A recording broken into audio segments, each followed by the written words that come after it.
Председателот Иванов за 22 политичари ги поништи одлуките за помилување без да биде побарано тоа од него, а на останатите 34 ким се поништат одлуките откако за тоа ќе поднесат лично барање. Ова е решението што денеска го објави председателот на државата, не можејќи да одолее на меѓународните и обвинувањата на домашната јавност, дека со колективната аболиција на 56 лица ги заштитувал политичарите, спроведувал селективна правда и нив ги поставил над законите. Најсовесно изјавувам дека немав таква намера, децидно порача Иванов, велејќи оти и сега смета дека одлуката донесена на 12 април била најдобрата можност за излез од политичката криза.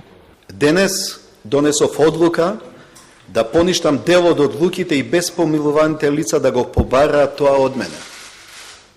Во согласност со законот за дополнување на законот за помилување, донесов одлука за поништување на одлуките за помилување, ослободување од гонење без проведување на постапка за сите политички експонирани лица или вкупно 22.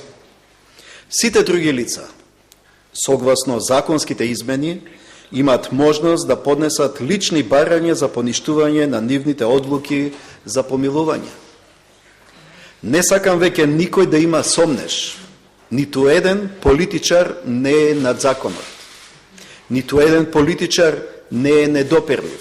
Напротив, секој ќе одговара за своите постапки.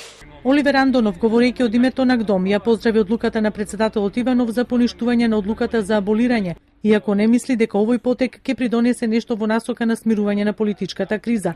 Напротив, зашто според него, опозицијата не застанувала туку сега нивните барања ќе ги сконцентрирала на формирање техничка влада и специјален суд.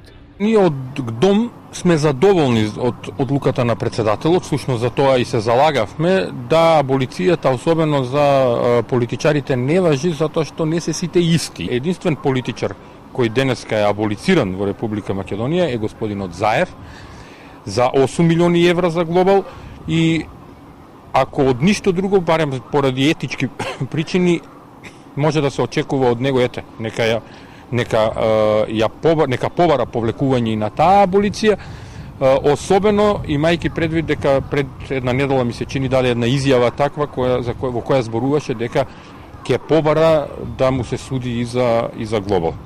Еве му шанса, опозицијата го доби тоа што го бараше, всушност и ние од ГДОМ го добивме тоа што го баравме, излеговме на една отворена сцена, така да кажеме, сега знаеме кои се политичари аболицирани, кои не се.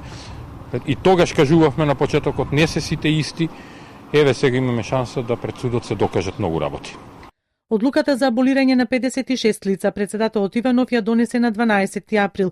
Речи си да немаше партија во државата и домашни и странски представници кои не го обвинија поради таквиот чин. Тензиите пораснаа иако Иванов не постапи неуставно. Излез од ситуацијата се побара во наново свикување на собранието и измени во законот за помилување, кои измени практично му овозможија на председателот на државата да ја донесе денешната одлука за поништување на одлуките за аболирање.